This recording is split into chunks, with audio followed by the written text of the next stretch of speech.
Hey, what's up guys? Bienvenue dans un nouvel épisode de Trust le Process. Et si tu connais pas déjà le podcast, welcome! Moi c'est Louisa ou Loulou Zazou, comme tu préfères. Et je fais ce podcast parce que je crois sincèrement qu'on traverse tous à peu près les mêmes choses. On a les mêmes doutes, les mêmes peurs, les mêmes galères, les mêmes questionnements sur la vie et sur soi. So let's go, on en parle sincèrement. Sans se juger. Viens, on partage, on discute, on rigole et on devient meilleur ensemble. J'ai toujours été passionnée de l'être humain et des relations humaines, du monde, de la société dans laquelle on vit. Et c'est pourquoi, à travers de nombreuses disciplines, les neurosciences, la philo, la psycho, les bouquins que je lis, les films que je regarde, la musique que j'écoute, je cherche à nous comprendre et à trouver des solutions pour qu'on puisse se sentir plus alignés avec nous-mêmes, avec les autres. Et surtout que toi, moi, on puisse s'exprimer enfin de la façon qui nous brûle de le faire. So let's do this together. Let's get inspired. Hello guys. Welcome back. Talent, mérite, volonté, réussite. Est-ce que toi aussi, tu te rabâches ces mots à longueur de journée? Tu t'auto-flagelles parce que t'as pas eu assez de volonté pour ne pas manger ce fondant au chocolat, parce que t'es pas allé à la salle. Est-ce que tu veux toujours plus réussir, faire plus d'argent? Tu te demandes si tu dois changer de métier parce que t'es pas assez bien payé. Bref, moi, dans cet épisode, j'ai envie que ces mots-là, on les comprenne, on les débunk, parce que j'ai envie qu'on arrête de se mettre la pression pour, entre guillemets, réussir sa vie. Et surtout, j'ai envie qu'on arrête de culpabiliser si, selon les critères actuels de la société, on n'a pas #réussi notre vie. Because you know what? Tout ne dépend pas de notre seule volonté et de notre seul mérite. Les choses sont beaucoup plus complexes que ça. And that's why this week, on se dit don't trust la méritocratie. Et ça, je vais t'expliquer ça à travers une histoire. Je vais te raconter mon histoire, en fait. Moi, quand j'étais petite, j'ai toujours cru que j'avais aucun talent. Et la vérité, c'est que j'ai fait des études, vraiment, qu'à défaut d'avoir aucun talent particulier. J'étais convaincue que j'en avais pas. Et quand on me posait la question, c'est quoi tes talents et tout, quand j'étais jeune, j'étais choquée. Parce que déjà là, j'étais en mode, mais comment ça, mais quels sont mes talents pluriels? Enfin, j'en ai même pas un. Et en fait, je pense que c'est parce que j'avais une vision fantasmagorique de ce que c'était le talent, en fait. Pour moi, le talent, c'était, fallait être à Disney Channel, passer par l'école Disney, fallait déjà dans le ventre de ta maman savoir chanter, danser, avoir des acting skills de malade, un aura, genre du charisme et tout, ce que j'avais pas. Et surtout, moi j'adorais l'art en fait quand j'étais jeune, j'étais passionnée de musique, j'aimais danser, j'aimais chanter, enfin je rêvais pas de devenir une star, mais en fait, ça me faisait juste tellement du bien d'écouter de la musique dans ma chambre à l'abri des regards, que c'était mon refuge, et du coup, j'avais envie de la comprendre, j'avais envie de savoir faire en fait, mais par passion vraiment par passion. Sauf que, moi étant petite, c'était impensable de demander à mes parents de m'inscrire dans des cours de quoi que ce soit de la danse, du chant, du théâtre, ni même du sport en fait. C'était pas possible. Je restais donc dans ma chambre, seule, avec mes headphones on, mon CD player à l'époque, et j'étais souvent en colère. Parfois triste et toujours frustrée. En fait, je me sentais comme un hamster qu'on avait mis en cage. Et tout ce que je voulais faire, en fait, c'était vraiment break free, en fait. Escape from this cage. Parce que j'avais toujours cette flamme en moi étant enfant de me battre, en fait, de vouloir réussir, de vouloir sortir de cette prison, en fait. Et en grandissant, j'ai compris que la seule chose qui pouvait me sauver, c'était les études. J'allais donc aller à l'université. Waouh! Devenir écrivain, juge, médecin, interprète. Enfin voilà, je suis passée par tous les métiers hotshot. Là, je voulais être high profile parce que, en fait, je voulais changer de classe sociale. Je voulais avoir un statut et évidemment faire de l'oseille. Parce que je me suis dit, avec de l'oseille, je je me payerais des talents, en fait. Parce que je suis pas née avec. J'ai donc abandonné l'idée d'avoir du talent et j'ai adopté l'idée d'avoir des diplômes pour compenser cette frustration. J'allais créer de toutes pièces ce talent en étant studieuse. Et être studieuse allait devenir finalement mon talent et par le travail, j'allais mériter d'être sortie de cette cage. Pourquoi ? Parce que quand j'étais jeune, j'étais convaincue que j'étais quelqu'un de combatif. J'userais de ma persévérance pour déjouer les statistiques et gravir l'échelle sociale. Of course, je suis passée par plusieurs échecs dans cette quête de prison break, mais aussi par des réussites. Mais ça, je vous expliquerai ça dans un autre épisode qui sera consacré à l'échec. Et donc aujourd'hui, Loulou Zazou, elle est juriste. Je suis juriste, mais ça, c'est la face émergée de l'iceberg. La face cachée, c'est toutes les galères, les problèmes d'argent, la famille, le parcours complexe entre le Canada et la France. Ça, c'est ce qu'on dit pas, en fait, quand on raconte sa réussite, souvent. On balaye ça d'un revers de main, on oublie. Et on oublie, en fait, que quand on était enfant, j'avais 2 frères, et mes frères, en fait, n'ont pas fait d'études supérieures. Et depuis toute jeune, j'ai toujours cru que c'est parce qu'ils avaient moins de volonté que moi, moins de talent. Mais est-ce que c'est vrai ? Est-ce que c'est parce qu'ils avaient moins de volonté que moi qu'ils n'ont pas fait d'études supérieures et que donc, selon les critères de la société, ils n'ont pas vraiment réussi leur vie ? Non. Aujourd'hui, je sais que non. Aujourd'hui, je comprends que c'était moi l'anomalie. Quand on sait qu'en France, il faut 6 générations pour qu'une personne issue d'une famille pauvre puisse accéder à la classe moyenne, c'est 180 ans, guys. Et la première explication, moi, je la dois aux neurosciences, à l'effet Pygmalion. L'effet Pygmalion, peut-être que vous connaissez déjà, mais c'est renforcer une croyance qui fait que, comme un peu une prophétie autoréalisatrice, devient la réalité. Mes parents avaient décidé que j'étais, moi, de façon innée, plus intelligente que mon frère.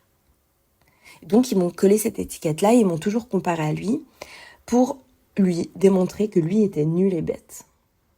Et tout en renforçant, la croyance que moi, j'étais intelligente, que j'allais réussir dans les études et que du coup, il fallait que je vise des études longues et que je réussirais ma vie comme ça. Et donc, l'effet Pygmalion, c'est quand tes parents, tes amis, tes professeurs, en fait, tout ton environnement renforce une croyance, une idée, inconsciemment, tu mets les outils en place, les moyens. En tout cas, moi, je me mettais la pression pour coller à cette étiquette. Donc, je révisais toujours plus parce que je ne voulais pas, finalement, décevoir ceux qui avaient décidé que c'était ça mon destin, en fait. Que c'était mon rôle. Mais si le talent, le mérite n'était qu'un mythe, le mythe de l'American Dream. Et aujourd'hui, il y a tellement de mythes comme ça, c'est-à-dire que ça devient de plus en plus précis et de plus en plus culpabilisant. Parce qu'aujourd'hui, même moi, là, aujourd'hui, en tant que femme, j'ai l'impression que j'ai ce mythe de la girl boss en plus à réussir, en fait. Appelons ça comme on veut, mais en tout cas, j'ai l'impression aujourd'hui qu'il existe 3 grandes catégories de personnes dans la vie. La première catégorie de gens, c'est ceux qui ont un talent inné. Donc eux, God bless. Dès la naissance, ils sont destinés à réussir, le chemin est tracé, franchement, eux, c'est les chosen ones. Donc forcément, ils vont faire fructifier leur talent et par conséquent réussir leur vie.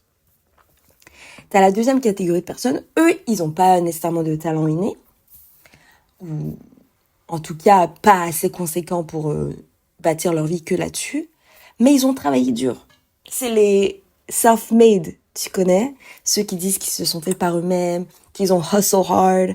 C'est les hustlers. C'est les get rich or die trying, tu vois. Et ensuite, t'as la dernière catégorie de personnes, les ratés.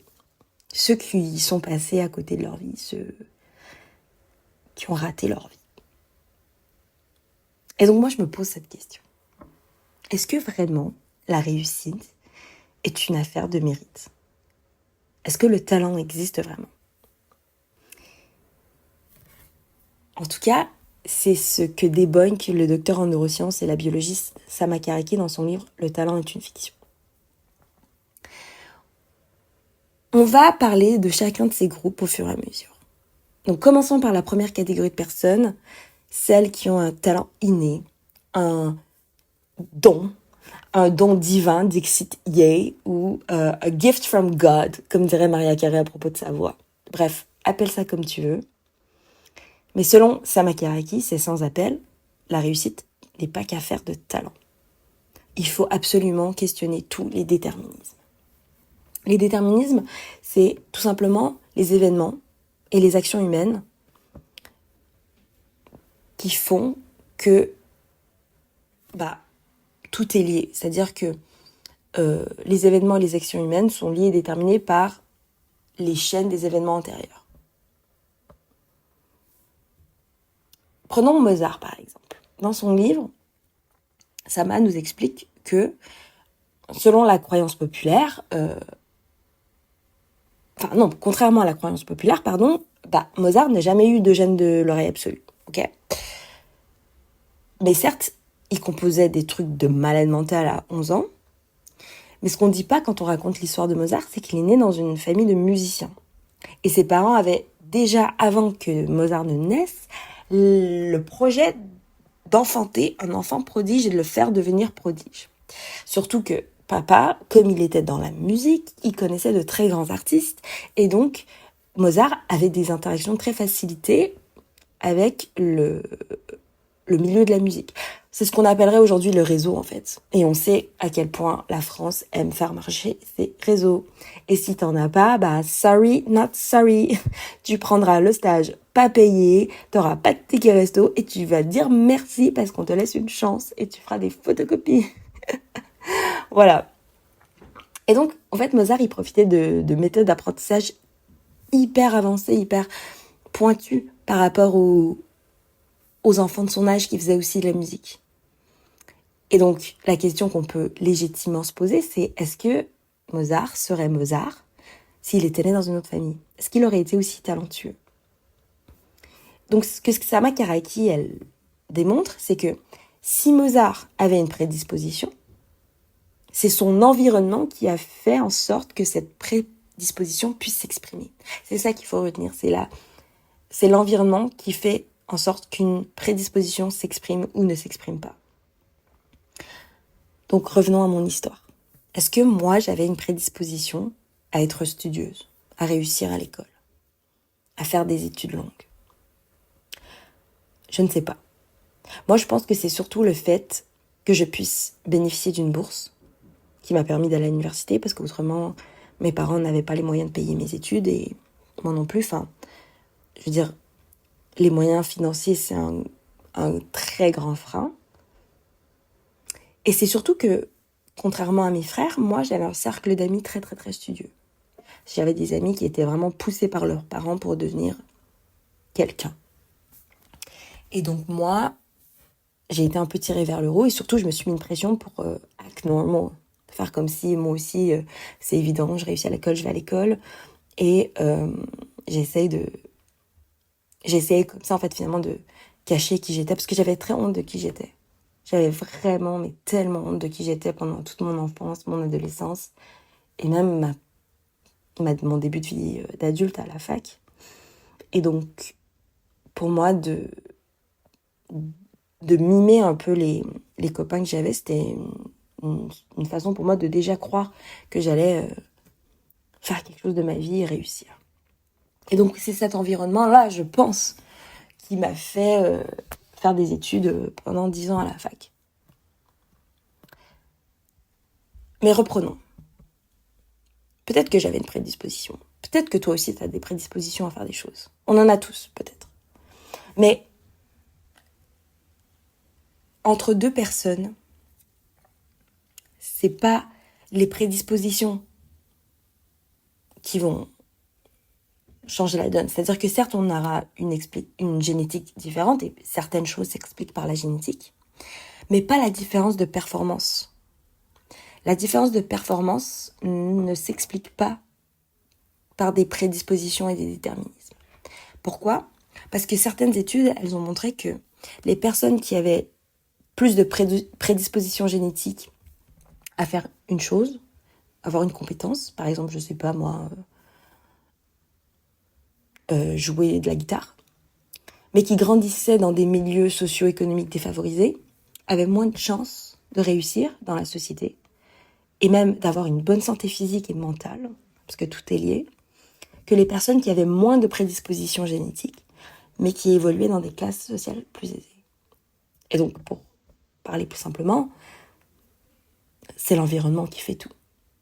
Si tu grandis dans une famille aisée, peu importe finalement les prédispositions, tu as plus de chances de réussir. Sama Karaki, dans son livre Le talent est une fiction, elle prend un exemple qui est vraiment incroyable, je trouve. Elle parle du hockey.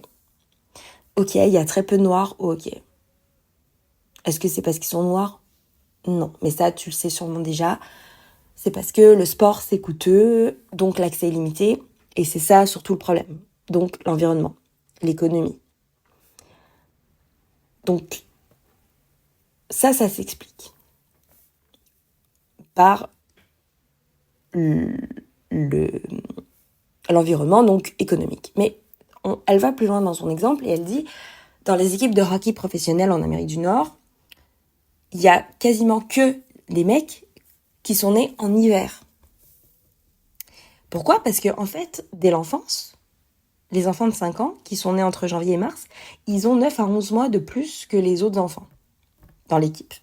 Et donc, à cet âge-là, les 9 à 11 mois de plus, c'est quand même, game changer dans un développement cognitif, biologique, physique, etc. Ce qui fait que ces enfants-là sont forcément plus grands, plus forts, et donc forcément meilleurs plus tôt, et donc intègrent les meilleures équipes, ont les meilleurs coachs, ont plus de moyens, et donc intègrent des équipes de hockey professionnelles et deviennent des pros, et donc font ça de leur vie. Ça veut dire que même la date de naissance peut devenir un déterminisme. C'est à quel point on ne se rend pas compte à quel point la réussite est une notion multifactorielle, multidimensionnelle. C'est quand même fou. Moi, ça me choque. Et donc, il n'y a pas de noirs au hockey.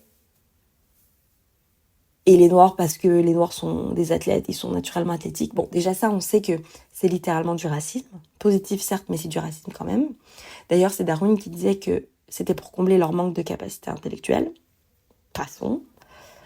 Mais c'est surtout des circonstances géographiques et culturelles qui expliquent que les noirs deviennent athlétiques. Parce que quand tu dois courir pour aller à l'école tous les jours, guys, ça s'appelle en fait un training quotidien. Et donc, associer la couleur de peau à des performances physiques, c'est scientifiquement faux et moralement pernicieux. La génétique, elle n'a aucun rapport dans les groupes humains. Donc, c'est ce que je vous disais en fait. Entre deux personnes, bien sûr, la génétique est différente. Entre moi et mes frères, on n'a pas le même ADN, évidemment.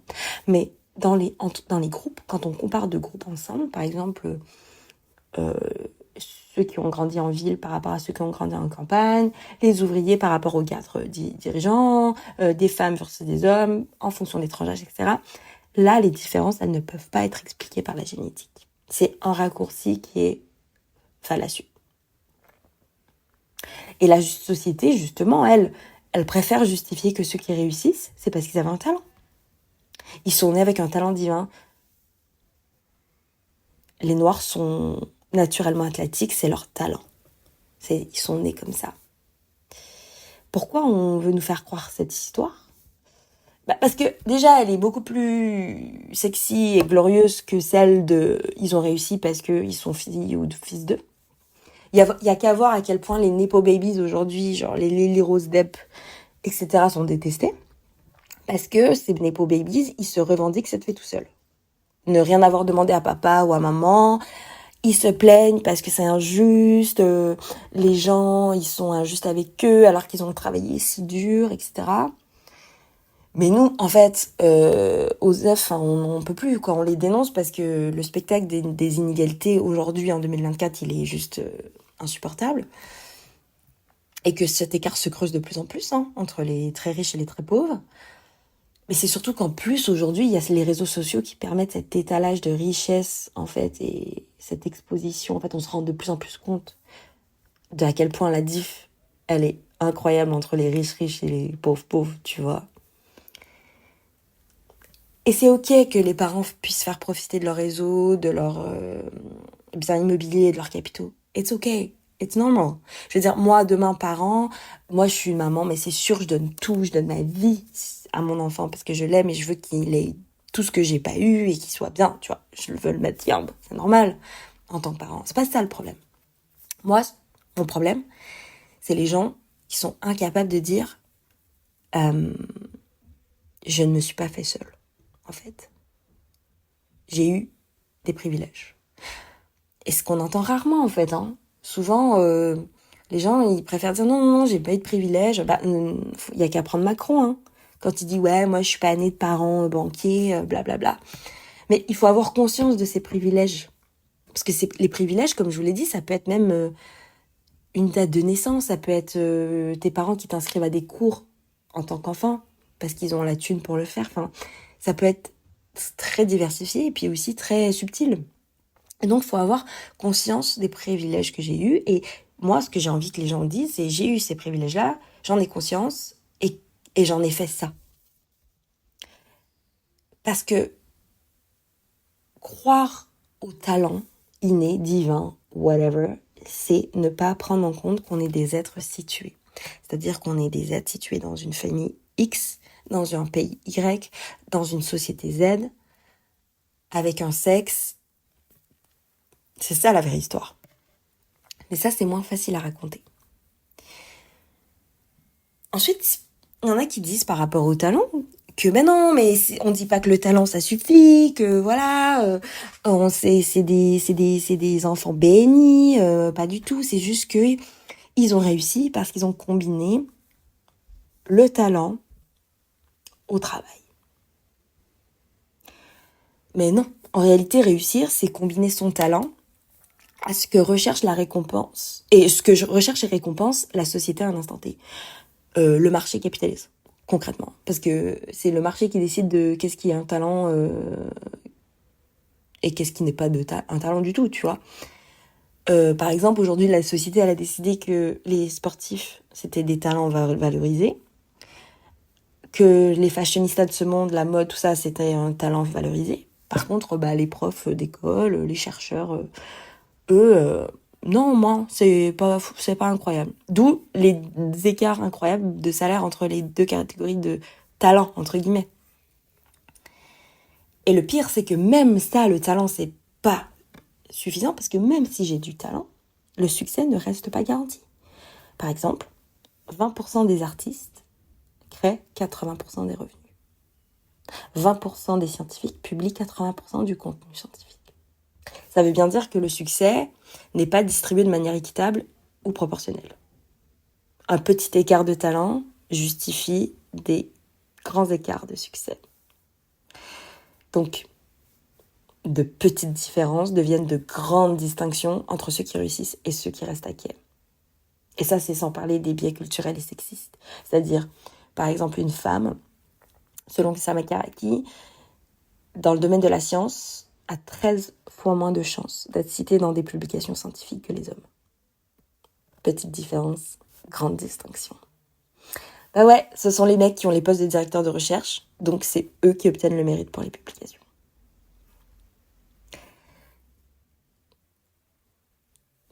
Il y en a qui me diront, mais oui, mais ok, le talent, ok, c'est pas... J'y crois pas et tout. Le talent, c'est juste le baseline, mais le mérite, c'est le talent fructifié par l'effort. le travail. Il y en a qui se tatouent ce genre de phrase, legit. Franchement, c'est tellement ancré dans l'esprit commun des gens qu'il y en a, ils se font des tatous dans le dos ou dans l'avant-bras de ce genre de truc. Oui, mais parlons donc de la deuxième catégorie de personnes. Les hustlers de ce monde. Les no pain, no gain. Les work hard, play hard. Ceux qui ont travaillé dur et donc méritent leur réussite.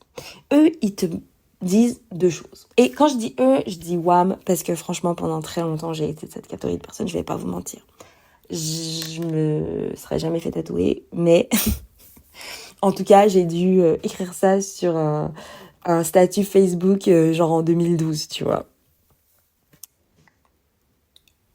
Les deux arguments qui sont ici cités pour justifier la réussite, c'est le travail, work hard, et la volonté. Ils l'ont voulu plus que les autres, donc ils méritent la réussite. Ok, on va débunker ça ensemble. Together, guys. Let's do this. Premier argument, ils ont travaillé plus. Donc, question légitime. Le travail favorise-t-il vraiment les chances de réussite? Comment moi, j'explique à ma mère, qui était éducatrice, qu'elle n'a pas travaillé. Pourtant, elle s'est réveillée chaque matin pour aller travailler, et pourtant, elle n'a pas gagné beaucoup d'argent.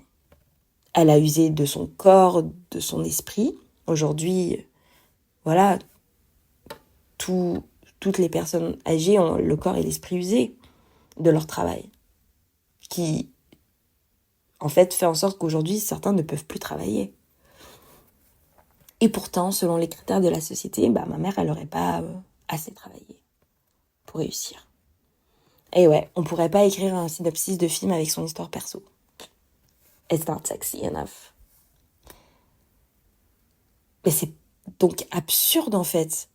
Il n'existe pas d'équation mathématique qui puisse expliquer que la quantité de travail est proportionnelle au gain. Mais alors, pourquoi est-ce qu'on croit tous qu'on peut être le prochain Steve Jobs?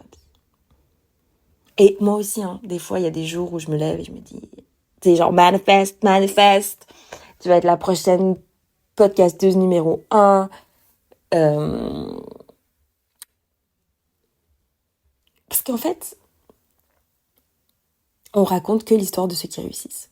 C'est ce qu'on appelle le biais du survivant. C'est un problème de représentativité. La réalité, c'est qu'il y a énormément de personnes qui travaillent beaucoup, mais qui ne réussissent pas. Et il y a surtout des gens qui ne travaillent pas et qui réussissent. JPP.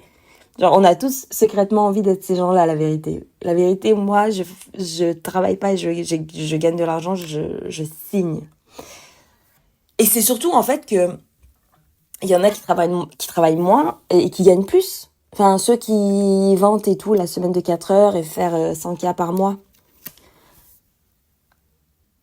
En fait, on raconte que les histoires de ces transclasses, comme si c'était possible pour tout le monde, alors qu'en termes de proportion, les exemples de personnes qui ont échappé à leur classe sociale sont très rarissimes.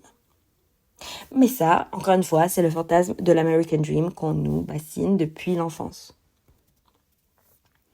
Parce que, ouais, c'est sexy en fait. On a tout ce qui fait le loup de Wall Street. Déjà parce que Leonardo DiCaprio, voilà, ai-je besoin d'argumenter plus? Il est incre. Mais c'est parce que l'histoire, elle est séduisante. Tu sais, genre, quand il balance comme ça sa montre, sa Rolex, il est là, ouais, voilà, ma Rolex, 40K et tout, je l'ai eu en 2 minutes, et il la balance comme ça sur ses employés qui le regardent avec fascination, admiration et tout. C'est génial, on veut tous y croire, en fait. Mais ces histoires-là, elles servent d'alibi pour prouver que la société, elle est bel et bien méritocratique, en fait. C'est que de la façade. Certaines personnes s'enrichissent plus que d'autres avec la même quantité de travail, parfois avec moins de travail. Donc, la quantité de travail n'est pas directement corrélée à la réussite. Et pourquoi est-ce qu'on keep saying, travaille plus en fait? Parce qu'on veut préserver le mythe du travail, pour nous faire travailler plus, en fait, parce qu'on est dans une société capitaliste et que le travail des gens, on veut les presser comme des citrons. Plus ils travaillent, mieux c'est pour la société capitaliste, pour ceux qui possèdent les biens de production. Sarkozy, quand il disait travailler plus pour gagner plus, c'est du gros mytho, mais je veux dire, comment est-ce qu'on a pu croire à ça une seule seconde ? C'est pas travailler plus pour gagner plus, c'est travailler moins pour gagner plus et travailler plus pour gagner pareil. Enfin, vraiment, la vérité, c'est ça. Et il y en a qui me disent oui, mais le travail, tu peux pas, Louisa. Forcément, plus on travaille, plus on est compétent. Plus on est compétent, plus on est rémunéré. Et on me sort le concept des 10 000 heures. Et ok, 10 000 heures, ouais, fine. Forcément, plus on s'entraîne, plus on est compétent. Ok. Mais ça n'explique pas tout. Si l'entraînement paye, c'est surtout la qualité de l'entraînement qui paye et pas la quantité. La question qu'il faut se poser par rapport à ces 10 000 heures, c'est qui nous entraîne ? À quelle information est-ce que j'ai accès ? Quelles sont les stratégies d'apprentissage qu'on me donne ? Quel est mon entourage ? Quelle pédagogie on use pour que j'apprenne mieux, plus vite ? Je veux dire, c'est pareil pour les élèves à l'école. Désolée, mais jamais vous réussirez à me faire croire que un élève qui grandit en école et qui va en ZUP, ces 10 000 heures de ZUP, elles sont égales aux 10 000 heures d'un enfant qui va dans une école privée. I'm sorry, but it's not like, it doesn't add up. Et je suis sûre que avec une qualité d'entraînement incroyable, les 10 000 heures, tu peux les réduire. Peut-être que les 10 000 heures nécessaires pour le gars qui a pas accès à des informations incroyables, qui a pas les meilleurs coachs et tout, bah lui, peut-être qu'il peut réduire les 10 000 heures à, je sais pas, 7 000 heures. Ou peut-être par 2, j'en sais rien, à 5 000. La réalité, c'est que la meilleure stratégie pour réussir et atteindre la meilleure version de soi-même, c'est de naître dans une famille aisée. Parce que, encore aujourd'hui, si un de mes parents a fait l'ENA, mes chances en tant qu'enfant d'intégrer l'ENA sont multipliées par 330. La France, elle se ment. Et elle nous ment, en fait. Aujourd'hui, l'héritage familial pèse hyper lourd dans l'accès à l'éducation, à la propriété, aux actifs financiers, immobiliers, à la culture. Parce que quand t'es un enfant dans une famille aisée, bah, tu fais des voyages. Tes parents te payent des cours de sport, de danse, de chant. T'as toute la place à l'imagination parce que tu fructifies tes talents extrascolaires, parce que tu fais des activités.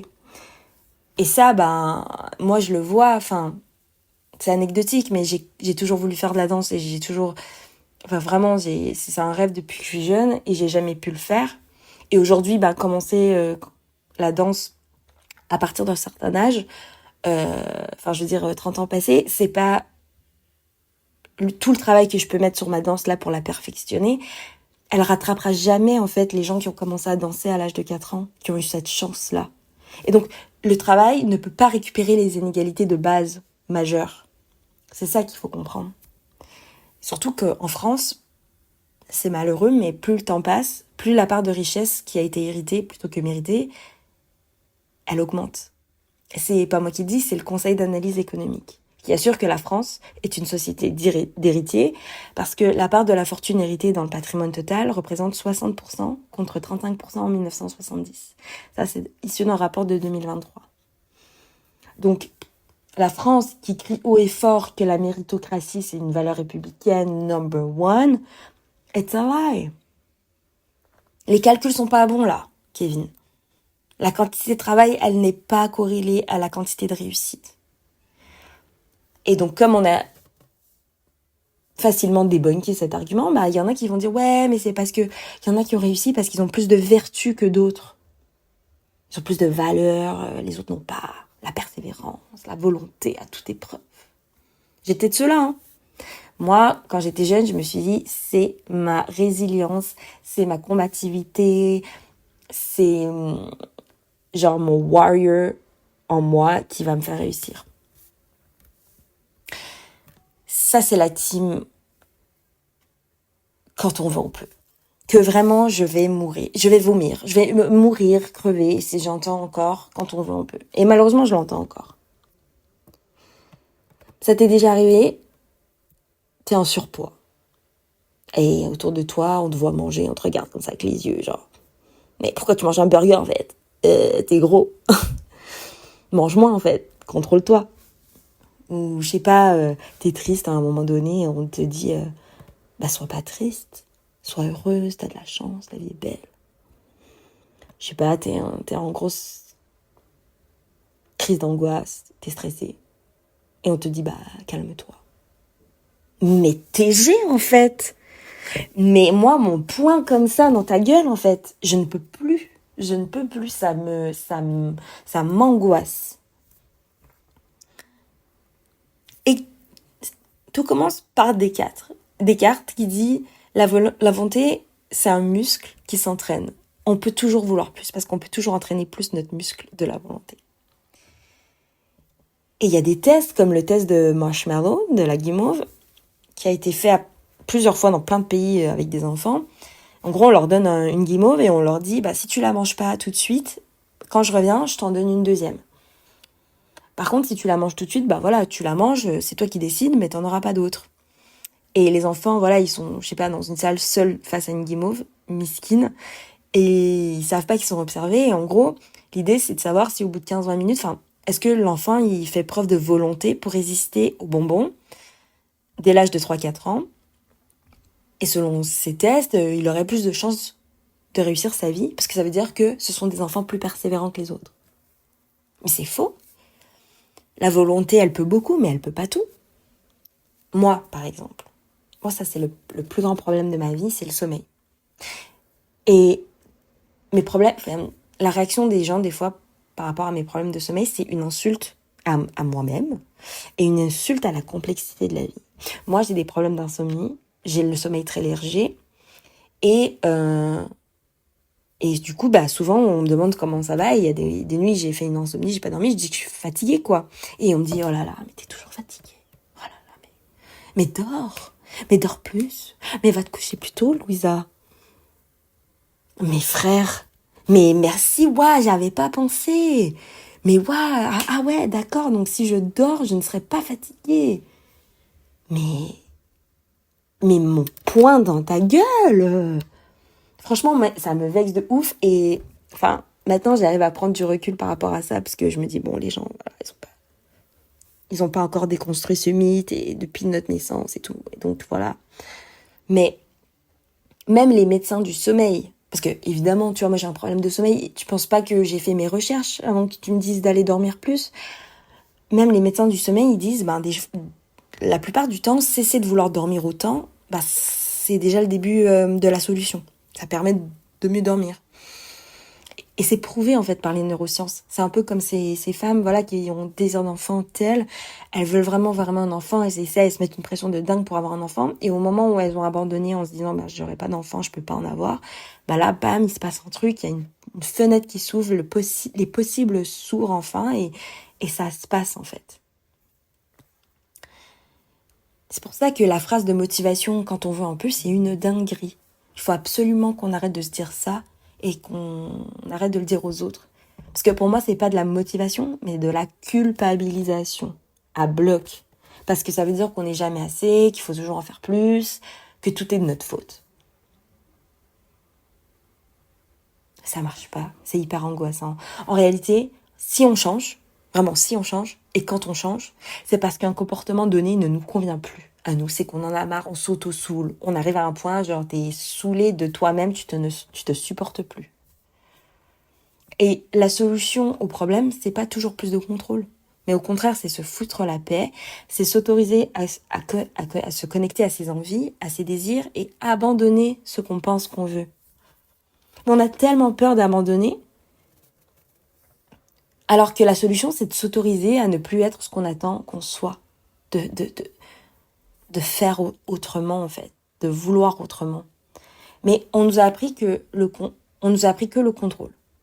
Et donc on a l'impression que si on ne contrôle pas quelque chose, on est en démission, on a abandonné, du coup on est feignant et on n'arrivera à rien, on mérite rien.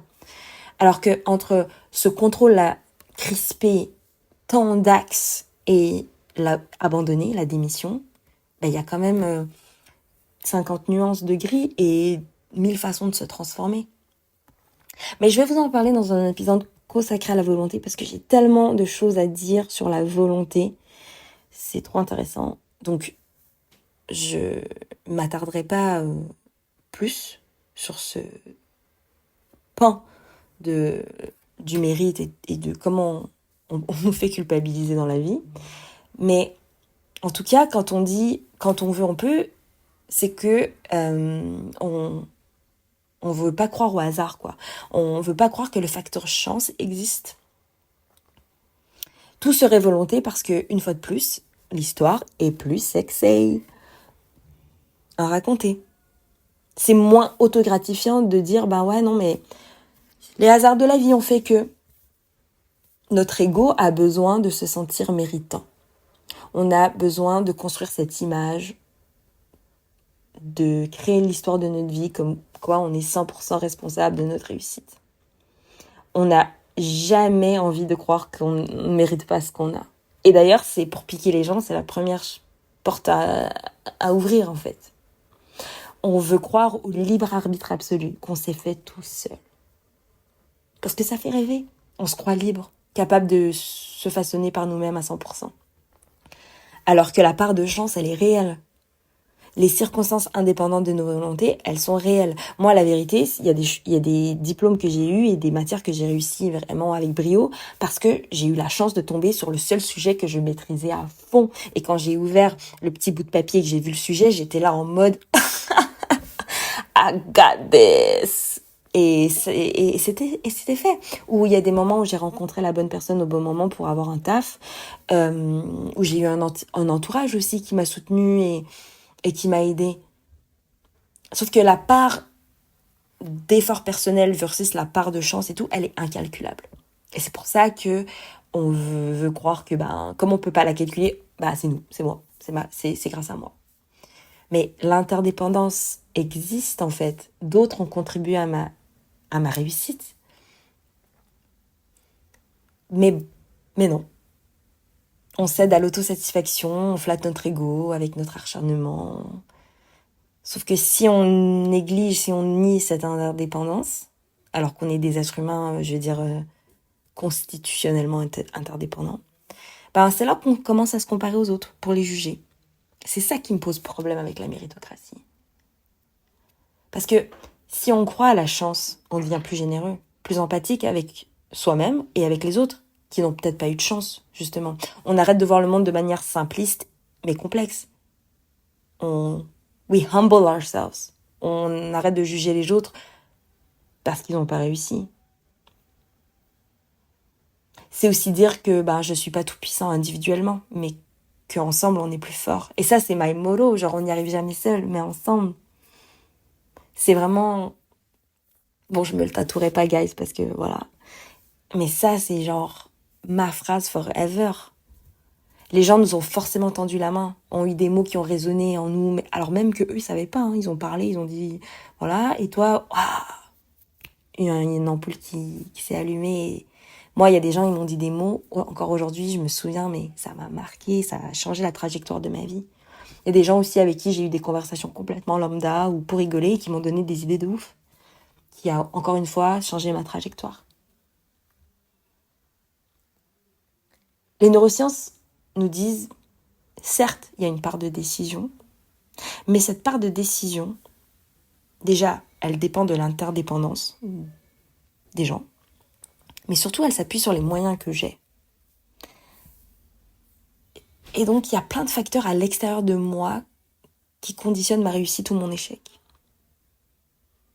Dire « je veux, donc je peux », c'est nier que ça se passe aussi dans les moyens que j'ai. Est-ce que j'ai les moyens de vouloir ? Est-ce que j'ai assez d'argent pour tenter telle formation ?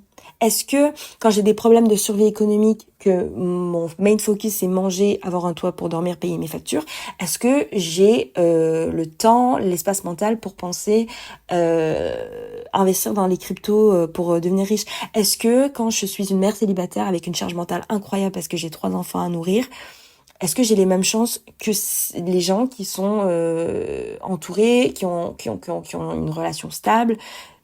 Et quand je suis arabe ou noire en France et que je suis discriminée par ma couleur de peau, est-ce que j'ai les mêmes moyens de vouloir que des blancs, cis, hommes ? Enfin, Est-ce que vraiment j'ai les moyens de montrer mes capacités, mes compétences?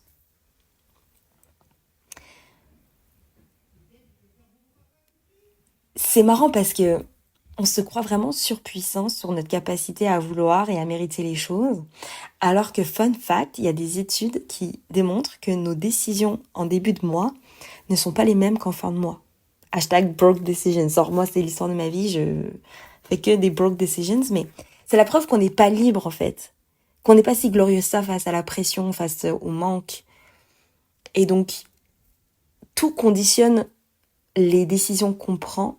Et les décisions qu'on prend ne sont pas issues de notre seule volonté, mais de plein de circonstances environnementales, économiques, sociales, culturelles, démographiques. Et enfin,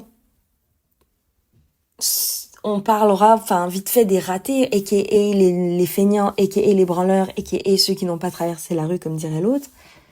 Mais pour moi, vraiment, on ne rate sa vie que si on essaye à tout prix de réussir de la manière dont la société nous oblige à le faire. Bah, mic drop. Non mais c'est clair, genre, franchement, j'ai même pas envie de parler de ça, parce que pour moi, on rate sa vie que si on laisse la société, nos proches, nos connaissances, nos followers, nos voisins, nous faire croire qu'on a raté sa vie. Et donc, je vais conclure là-dessus. C'est quand on peut qu'on veut, et pas l'inverse. Il faut prendre conscience de ce qui nous détermine, ce qui passe forcément par un anti-narcissisme, se dire, finalement, je suis pas si incroyable que ça, et aussi en montrant plus de compassion pour les autres. Admettre que d'autres ont contribué à ma réussite, et donc contribuer à ce que d'autres réussissent. Montrer de la gratitude, en fait. En mode, je rends ce qu'on m'a donné. Il y a une citation de Michael J. Sandel dans son livre La tyrannie du mérite que je trouve incroyable, qui dit « La conviction méritocratique selon laquelle les individus méritent les récompenses que le marché alloue à leur talent fait de la solidarité un projet presque impossible. » Donc venez, en fait, on arrête de croire que tout est lié au mérite de soi pour former une société solidaire. Dans son livre, Sama Karaki, elle conclut non pas un appel au fatalisme, mais un appel à l'organisation collective. Il faut absolument commencer à questionner les déterminismes et faire extrêmement attention aux histoires faciles qu'on peut se raconter. Les Steve Jobs, les stars, les influenceurs ou même les prix Nobel. Parce que ces histoires-là, elles sont rarissimes et elles ne permettent pas de questionner les systèmes éco-sociaux, démographiques. Et aussi, venez, on arrête l'ego trip. On n'est pas à nos diplômes, je ne suis pas juriste, je ne suis pas à mon métier, je ne suis pas à mon salaire. Et si tu veux en savoir plus sur l'ego, va voir mon épisode Don't Trust ton ego pour savoir comment prendre conscience, conscientiser ces moments d'ego et mettre son ego de côté pour essayer de prendre de meilleures décisions et pas laisser ton ego te contrôler trop souvent dans ta vie. Et enfin, je vais terminer par vous donner moi, mon petit secret de la réussite, si on veut absolument parler de réussite. Pour moi, réussir, c'est sortir de soi-même et pas se réduire à ses performances, parce qu'on est des êtres multiples et on vit dans une société multidimensionnelle. Et donc, se rappeler qu'on n'est pas si incroyable en faisant des trucs dans lesquels on est nul. Venez, on fait des choses qui servent à R. Pour se départir du mythe du talent, quoi. On fait un truc, on va être nul à yesh, mais on va persévérer juste pour y trouver plus de plaisir, pas pour réussir nécessairement, en se mettant juste moins de pression. Et je pense que paradoxalement, on réussirait mieux si on se mettait moins de pression comme ça. Et donc pour finir mon histoire perso, quand j'étais enfant, c'est pas que j'avais pas de talent, c'est qu'il y avait plein de freins invisibles que j'arrivais pas à voir, qui m'ont pas permis de réussir dans le domaine de l'art. Mais c'est pas moi qui avais pas de talent, c'était pas de ma faute. On n'est pas responsable de notre réussite. C'est plus compliqué que ça et j'espère que cet épisode t'a permis de le comprendre. En tout cas, merci de m'avoir écouté, c'est tout pour moi. Until next time, take it easy guys. Ciao.